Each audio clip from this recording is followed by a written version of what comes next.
Hey guys, I am Daisho, and I am here bringing you the video where I finally go over my deck that I showed. I showed you the drafting process. I showed you one of the games. I wanted to show way more. I wanted to make this like 3 or 4, even 5 videos of games and stuff, but it didn't work out. My camera ran out of battery, so I wasn't able to do so. But before I do, I want to let you guys look at this channel called Klotz Productions, where it's this guy named Klotz, and he does a lot of videos, in like real life magic videos. So they're really cool, and I thought that you guys should go take a look at it. So I'll put the link in the description, and maybe I'll remember to put an annotation of it. And definitely go give him a check. Give him a check out. Sometimes he posts like videos. He mostly just posts like real life magic videos, so they're pretty cool. And sometimes he puts commentary over them too. So definitely go check him out if you're interested in seeing more magic and you're like, Daisho, upload more. So just just go check him out anyway. But definitely, if you do, go post on his on one of his videos saying Daisho sent you. That would be pretty cool. But anyway, onto the deck. Here is the deck that I played, and let's just get started. Got a couple of Geist Flames, and obviously this card is just crazy good. That should be a little better. I don't know what this little marker up here does, but it seems to make it better and worse. Anyway, got a couple of Geist Flames. It deals 1 damage to target creature or player, flashback for 4. This card is just outstanding because you can basically, if they have 2 guys with 1 toughness, then you can end up killing 2 guys with 1 spell. So it basically 2-for-1s and gets rid of their guys. It's just really good, even if it doesn't 2-for-1, even if you have to pay 5 mana to do 2 damage. Sometimes that's just enough. One of my games that I played, my opponent was actually at 2, and he had Fateful Howard for 5 1/1 tokens, so it was definitely useful that I didn't have to worry about that. Anyway, there's Deergraph Ghoul, and he just punches people in the face for a bunch. He's a 2/2 for 1, so it's not bad. Village Ironsmith, one of the guys who really helped me out in a couple of my matchups. He's a 1/1 first strike, and the flip side is a 3/1 first strike, so like the other werewolves, at the beginning of each upkeep, if no spells were cast since last turn, you can transform. So his other side is just a 3/1, and if they play 2 spells, he'll switch back. But anyway, it was really cool because cards like Geist Flame and Fires of Undeath, which both deal specific amounts of damage, just those cards work so well with first strike. And I had a couple of guys with first strike. I'll show you the others when I get to them. But anyway, here's Curse of Stalked Prey, which when a creature deals combat damage to enchanted player, put a +1/+1 counter on that creature. This card didn't really help me that much. I ended up siding it out in one of the games, but it was interesting. It combos so well with Crew and Outlaw. We'll get there eventually. But anyway, Ashmouth Hound. This card was cool. 2 cost whenever it attacks or becomes blocked by a creature, deals 1 damage to that creature, so it's a pretty good 2-drop, so I liked him. He dealt some damage. It wasn't great, but anyway, Black Cat is good for being a blocker, just getting in for 1. When it dies, they have to discard a card at random. Nobody ever wants to kill him, so he's a pretty good 2-drop creature. And then to round out my 2-drops, I have another Walking Corpse, which is just a 2/2 for 2, so not bad.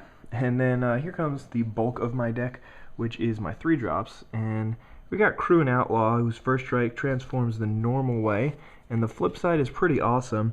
It is double strike, and each werewolf you control can't be blocked except by 2 or more creatures. So it's so hard to block him, and with Curse of Stalked Prey, the first turn it's going to be swinging in for 7 damage, and then the next turn it's going to be swinging in for 11. So I could have potentially won the game on turn 5, like, consistently, if I had been able to get him out or Deergraph Ghoul out turn 1, Curse of Stalked Prey turn 2, and then this guy turn 3. That would have been really nice, but that never ended up working out. But either way, this guy's still pretty good too. Handler Watchkeep is a 1/5 defender, and the flip side is exactly the opposite, 5/5, and it has to attack each turn, so that's kind of cute. Fires of Undeath, you guys always like my second pick overall, and it deals 2 damage to target creature or player with flashback for 5 and a black. It's a 2 and a red spell, and it's an instant. Really works out well. Brimstone Volley, one of the best cards in Innistrad, especially for a burn deck, or, well, a creature removal deck, which is basically what this is. Deals 3 damage to target creature or player, morbid for 5. Dealing 5 damage to a player can just win you the game so often. I almost lost to it. I was actually at 5, and my opponent just couldn't activate morbid, so he was only able to take me down to 2. Riot Devils is just a 2/3 for 3. Decent guy. I like running him. He's like, to being a 2/3 is really beneficial because a lot of 2-drops are just 2 in the front, so they don't really do much to Riot Devils. Riot Devils doesn't care, by the way. I'm not lying. See, he's a 2/3. Anyway, Strom Crit Captain, you're going to notice that I have a significant lack of other vampire creatures in my deck, but he still is a 2/2 first strike, so that definitely works well with all my Geist Flames and my Fires of Undeath. I'm saying that I have so many of them because in a 40-card deck, I'm always going to have either a Fires of Undeath or a Geist Flame in my hand. If it's even a decent hand, I'm going to have one of them, and since they flash back, it's like I just have multiple of them. It's crazy. It just worked out so well. And here's Gerald. Gerald, like, I never even saw him. I did not draw him the entire, like, 7 games that I played. So that was unfortunate, but he's pretty cool. You can read him, but he doesn't really work too well with my deck. He's a 3 black symbol for an awesome ability, but I don't know. I never got to play him, so I was upset, but whatever. Moan of the Unhallowed. 2 and 2 black, but 2 zombie creatures onto the battlefield. Flashback for 7. That's one of the main ways that I won. If my other creatures got removed or whatever, then I'd just play a bunch of tokens, and you can't really kill 4 tokens unless you have Sever the Bloodline. Best card in my deck. Rack with Madness is pretty cool. It's just basically a 4-cost sorcery speed kill spell, and it doesn't even kill everything, so it's not great, but for a draft it's pretty cool. Scourgedag Cultist, it didn't really have too much synergy with my deck. It's really cool in decks that have like a lot of Undying and stuff like that. I would love to run this in like a red-green deck. Toss this guy on there with some Young Wolves and Strangleroot Geists, and I don't know, that would be really fun. But sacrifice a creature, deals 2 damage to target creature or player. It's repeatable burn. You have to sack a creature every time, so it's kind of annoying, but it's still very good. It did actually have some synergy with Rage Thrower here. Whenever another creature dies, Rage Thrower deals 2 damage to that creature player. Anyway, Sever the Bloodline, best card in my deck by far. Exile target creature and all other creatures with the same name as that creature. So it's a 3 and a black for get rid of anything, and then it's 5 and 2 black for flashback. So this one card can get rid of 2 of any card, basically. Any creature that doesn't have like hexproof, which is almost nothing. By the way, I had 2 Moan of the Unhallowed, so that was awesome. Farbach Boneflinger is a 2/2, and when it enters the battlefield, target creature gets -2/-2. I was really surprised that this made it all the way to me, because the 2 people to my right, which is the way that it was being passed, just passed it up, and they're both running black. I actually played both of them in the draft. I played the 2 people to my right and the person to my left in the draft. That's actually kind of funny. I didn't think about that until now. Anyway, Geistcatcher's Rig is the last card in my deck, and it's a 4/5 for 6. When it enters the battlefield, it deals 4 damage to target creature with flying. So let's do a little bit of a count to see how many removal spells I actually had in this deck. So let's say the Geist Flames each count as 2. So that's 2, 4, because they can kill 2 different things, potentially. It's unlikely, but it's potential. 2, 4, Brimstone Valley is 5, Fires of Undeath 6, 7.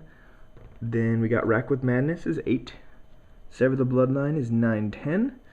And Farbach Boneflinger is 11, Geistcatcher's Rig is 12, and then you got Scourgedag Cultist, which can be about 13. So 13 creatures is, I think, about as many as I was running in this deck. I was running 1, 2, 3, 4, 5, 6, 7, 8, 9, 10.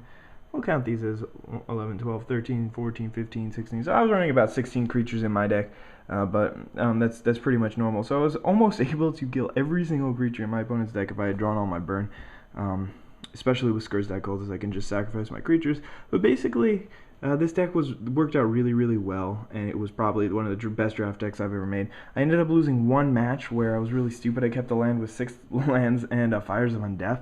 I don't know why I thought that was a good idea. I thought that I would draw into spells, and I would be able to use Fires of Undeath to kill a couple of things early on, which it did, but it just didn't work out well enough. I drew too many lands. I ended up only having like 3 or 4 spells the entire game. I did draw into a Geist Flame, I think, so that was unfortunate. He played an Immerwolf and put a Wreath of Geist on it, and if I'm killing all your guys, then Wreath of Geist is a pretty decent card, so definitely worked out for him.